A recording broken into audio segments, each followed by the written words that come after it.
What's up guys, it's Tom here and Liverpool have lost 4 games in a row. This is now a full-blown crisis because the last time Liverpool lost 4 games in a row in all competitions was in 2014, 11 years ago, even before Jurgen Klopp became a manager. It was under Brendan Rodgers. And also Liverpool losing 3 Premier League games in a row is absolutely unthinkable, but not even during Jurgen Klopp's 8 or 9 year tenure has Liverpool ever lost 4 games in a row, and this is completely unacceptable, and Arne is under serious pressure. I'm not saying by any stretch that he should be sacked, but there are some serious questions needing to be answered after Liverpool spent more than 400 million on new players. And yes, it's down to the players to finish those chances that Liverpool created, and I think tactically Liverpool still have huge issues going on. But Arne is not on the pitch to put the chances away,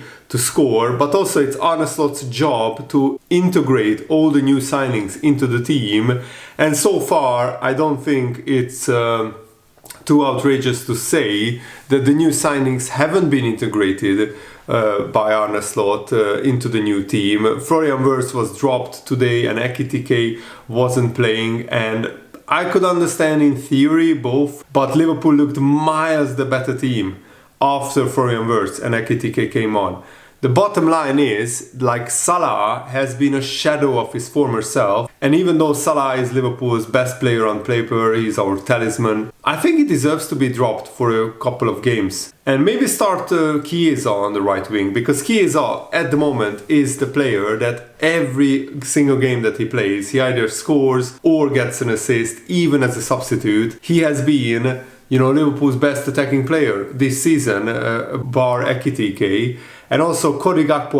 Gakpo on another day could have scored 5 goals today. Gakpo hit the post 3 times and he scored a great tap-in, which was not too difficult to score, and then he misses an absolute sitter of a header. So this defeat is not just on Cody Gakpo but on the attack, because Liverpool had more than enough chances to score 3 or 4 goals. If you check the XG of the 7-0 Liverpool victory 3 years ago, probably Liverpool created fewer XG than in this game. In that game I think Liverpool had 2.9 XG, something like that. Today Liverpool created 3.2, which means that Liverpool on another day could have easily scored 3 or 4 goals, and we should have scored 3 or 4 goals, but the bottom line is Liverpool looks so shaky defensively. You can't hide from the fact that Liverpool are a lot more vulnerable defensively than before, and that's not just down to the new signings, down to Van Dijk not being at his absolute imperious best. Konate looks really shaky, and no wonder many teams let Konate have the ball, because he is probably the poorest player on the pitch from Liverpool on the ball. But also McAllister should be dropped, because he's also a shadow of his former self last season. He didn't have that. McAllister got a hand injury in the first minute or just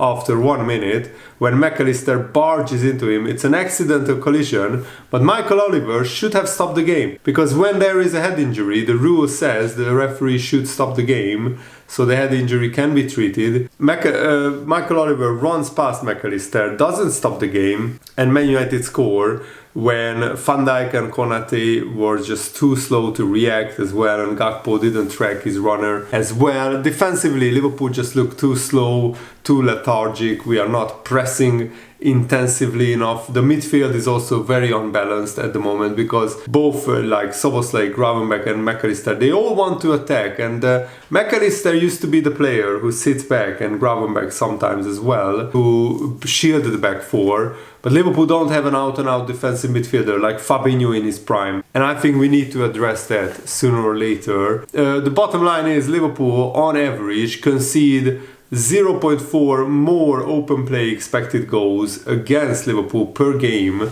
this season than last season, which is a huge difference, to be honest, because last season Liverpool conceded 0.8 XG per 90 minutes, and this season Liverpool conceded 1.2. That's a 50% increase. So Liverpool concede more open play chances by 50% than last season, which is a huge worry, because Liverpool can't keep a clean sheet or many clean sheets. And also Liverpool's games have been very, very tight. But now this is a pattern in the Premier League. We concede an early goal, we fight back to equalize, and then we lose the game in the last 10-15 minutes. We lost in stoppage time against Crystal Palace and Chelsea, and today we lost to an 84th minute Harry Maguire header, which was brilliant play by Bruno Fernandes. But Liverpool should have been 3-1 up by that point, honestly, because if Gakpo scores, those chances that hit the post, if Alexander Isak could have finished, the Man United goalkeeper made the biggest save when Isak was put through by Konate, and that was the one time when Liverpool truly could find Alexander Isak. Another problem is that Salah is really off form. He had some chances today, he missed all of them, but also Salah is Liverpool's most dangerous player in theory, and yet he has the fewest shots out of our attacking players this season. And when Florian Wirtz, Ekitike and especially Curtis Jones came on, Liverpool looked so much better. Gravenberch twisted his ankle, he had to come off, hopefully it's not a serious injury. But I think Curtis Jones needs to start, Ekitike needs to start, and I think we should play Isak and Ekitike together. Cody Gakpo, even though he scored today, and he has been dangerous, he just doesn't score enough of his chances, so I think Gakpo should come out of the team and play Ekitike, Isak and Salah up front. I still am not saying that Salah should be dropped because I think he's too good of a player to be dropped. I think I would drop Gakpo. I would put McAllister out of the team. I would play Gravenberch and Szoboszlai as the double pivot. And just tell Gravenberch to sit back and to just shield the back four and not go forward. Let the attackers deal with the attacks. Let Szoboszlai bump forward sometimes. Let Florian Wirtz play in the attacking midfield role. I would start Ekitike on the left, Isak up front, Salah on the right. And also Conor Bradley and Kerkez are not having great seasons. Frimpong is one of the best crossers of the ball. I don't understand why Bradley is playing over him. Bradley has done nothing special really to warrant a place in the starting 11. When Frimpong came on, he looked a lot more dangerous on the right wing.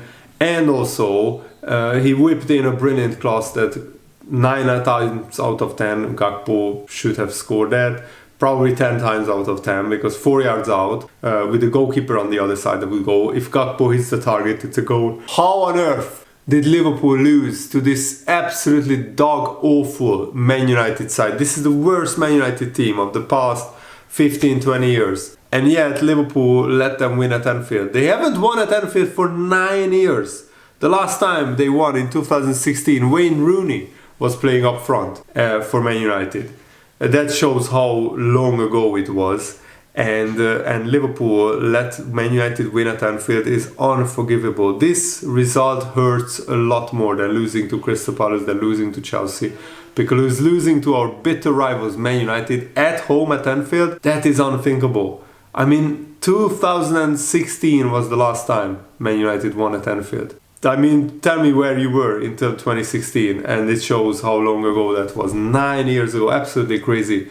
And I don't understand how the Liverpool that happened. When you don't take your chances in the Premier League, even an awful Man United team can punish you. And I mean, in the last 3 Premier League games, Liverpool drew 0-0, we drew 2-2 at Anfield against Man United, and we lost 2-1 to Man United. So in the last 3 Premier League games at Anfield against Man United, Liverpool have 2 draws and 1 loss. That's an absolutely shocking record. Yes, one of those games was under Jurgen Klopp, the other 2 was under Arne Slot. But still, to think that Liverpool couldn't beat Man United at Anfield with Arne Slot in charge is just unthinkable, honestly, because of how bad Man United are.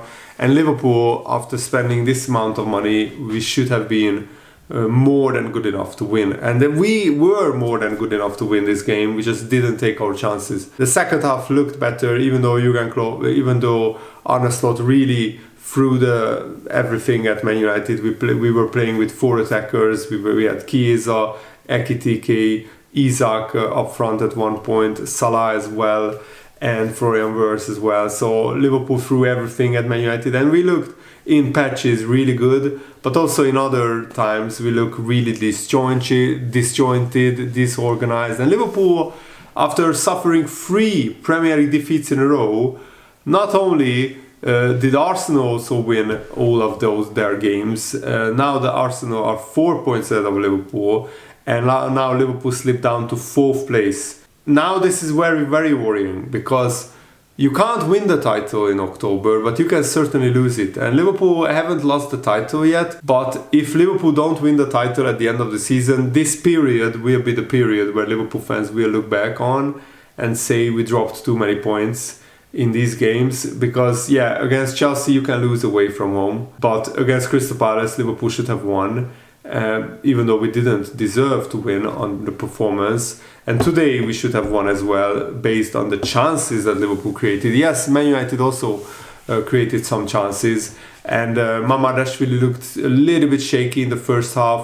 In the second half, Mamardashvili had almost nothing to do apart from pick the ball out of his net after Maguire scored. Kerkez looks very hit and miss, Bradley as well. So maybe in the Champions League, Liverpool could start Robertson and Frimpong. I think the main problem is Arne still doesn't know his best team. I think Liverpool's best team is Ekitike on the left, Isak up front, Salah on the right, Florian Wirtz behind them. That's a brilliant attack, full of goals, full of creativity, full of chance creation through Florian Wirtz. And I think we should play Gravenberch and Szoboszlai in the double pivot if Gravenberch is fit. If not, I would even start Curtis Jones instead of Alexis McAllister, because of McAllister's poor form. At left back, I still think Kerkez can come good, but maybe Robertson deserves a start after Kerkez being so up and down. But Frimpong should definitely start ahead of Bradley, and at the moment, Van Dijk and Konate can be much better. I think we need to work out what is going on defensively with Liverpool. We are just too open, too easy to play through us, and also the two fullbacks being bombing forward all the time. Maybe we should tell them, one of them, to stay back, or just pull Gravenberch back next to the two centre backs, Van Dijk and Konate, because we can't let. I mean, on the wing there is so much space. Every time Man United got the ball, they were just putting long balls to the wing where Kerkez was bombing forward, Bradley was bombing forward. So Liverpool need to solve this issue, because you can't have two attacking fullbacks at the same time and not be vulnerable defensively, because teams will just exploit that weakness.